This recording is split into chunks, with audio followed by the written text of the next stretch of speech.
हम लोग जमीन से क्या उगाते हैं?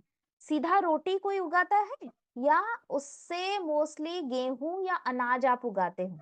क्या उगाते हो?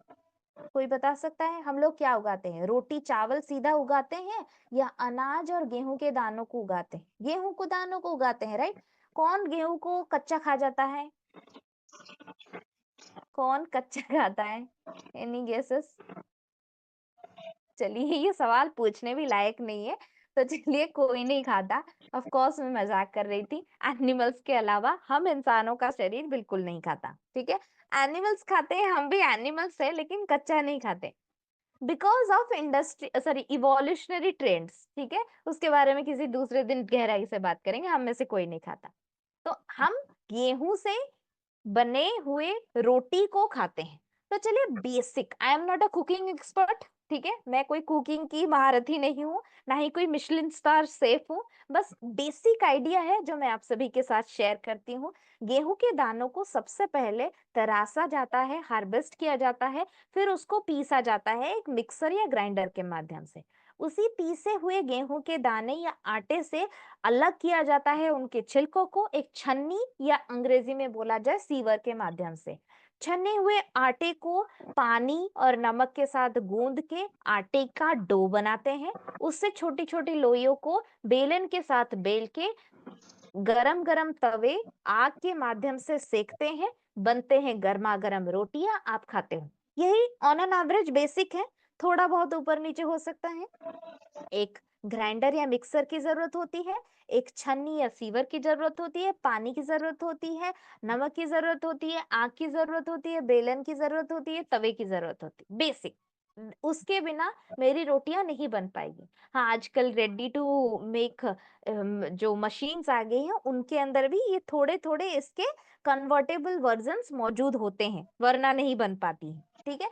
तो अगर ऐसे मौजूद होते, इनके बिना आप नहीं बना पाओगे। That's a very fact and obvious story. तो इसी के संपूर्णता के लिए आपको इन बेसिक चीजों की जरूरत होती है। उसी तरह आप जिस तरह गेहूं को नहीं खाते, उसी तरह आटे का, सॉरी, रोटी का जो निवाला आप चबा के खाते हो, आपके शरीर के अंदर मौजूदा कोशिकाएं उसको नहीं खाती। रोटी के निवाले के अंदर मौजूदा ग्लूकोज के पिगमेंट और दाल के अंदर मौजूदा अमाइनो एसिड को आपकी कोशिकाएं खाती हैं। कैसे खाएंगी? उनके लिए भी तो बेसिक स्टेप ऑफ प्रोसेस होते हैं ना।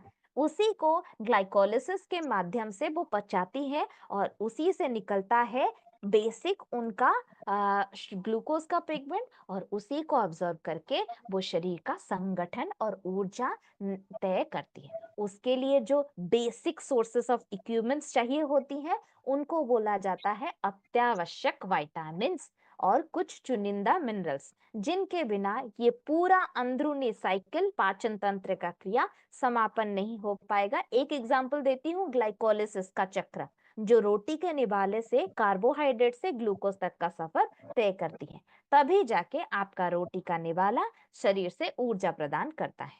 तो इन बेसिक माइक्रोन्यूट्रिएंट की कमी अगर आपके शरीर में होने लगी, तो आपको ना जाने कई तरह के माइक्रोन्यूट्रिएंट डेफिशिएंसी से परेशानी से गुजरना पड़ेगा। उनमें से बहुत कॉमन वन है खून की कमी, एनीमिया, विटामिन डी और आयरन, फॉलिक एसिड की कमियां। इन सभी की जरूरत को पूर्ण करने के लिए बढ़ते हुए पॉल्यूशन पूर्ण माहौल से आपके शरीर को बचाए रखने के लिए we brought you some amazing ready to react essential vitamins का समूह, जिसका नाम है वेल रूट का वाइटाडॉक टैबलेट्स। जिस वाइटाडॉक टैबलेट्स के अंदर ऊर्जा, रोग प्रतिरोधक क्षमता, फोकस और आपकी ऊर्जा की जो व्यवस्थित सिस्टम को बरकरार रखने के लिए कोशिकाओं के स्तरों पे अत्यावश्यक होने वाले सारे विटामिन्स और मिनरल्स का समूह इसी एक टैबलेट में मौजूद होते हैं, जिसकी मौजूदगी की वजह से आपका शरीर रिजुविनेट करने में और स्ट्रॉन्ग और ऊर्जा की पूर्ति करने में सक्षम हो पाता है। सो इसके साथ डब्ल्यूएचओ और यूनिसेफ का एक मिलित संश्लेषण और सर्वे किया गया था, जिसका रिकमेंडेशन पूरी दुनिया भर में फैलाने के लिए सारे हेल्थ केयर एडवाइजर्स को ये प्रेरित किया गया है। वही स्टेटमेंट मैं यहाँ पे दोहराना चाहती हूँ। लेकिन वर्तमान के परिवेश के बदलाव, ग्लोबल वार्मिंग, इंडस्ट्रियल क्राइसिस और इन पोल्यूशन, समंदर का स्तर ऊपर-नीचे होने की वजह से जो परिवेश के बदलाव आपके जीवन शैली को गड़बड़ा रहे हैं, उस टोपो